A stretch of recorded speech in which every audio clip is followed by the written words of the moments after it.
Hey guys, David Lee here. Recently, Gary Gray asked me to create an intro video for their 3rd grade edX Junior event, an event similar to a TED Talk. This authentic event was the culmination of a writing unit designed to convince, persuade, and educate their community on specific topics.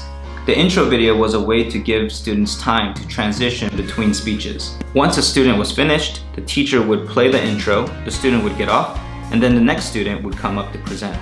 I thought this was a pretty creative way to transition. So I definitely recommend, if you guys have some type of speech event, definitely have one or maybe even multiple intro videos that you can use for transitioning. So here's the intro video I made. I hope you enjoy it.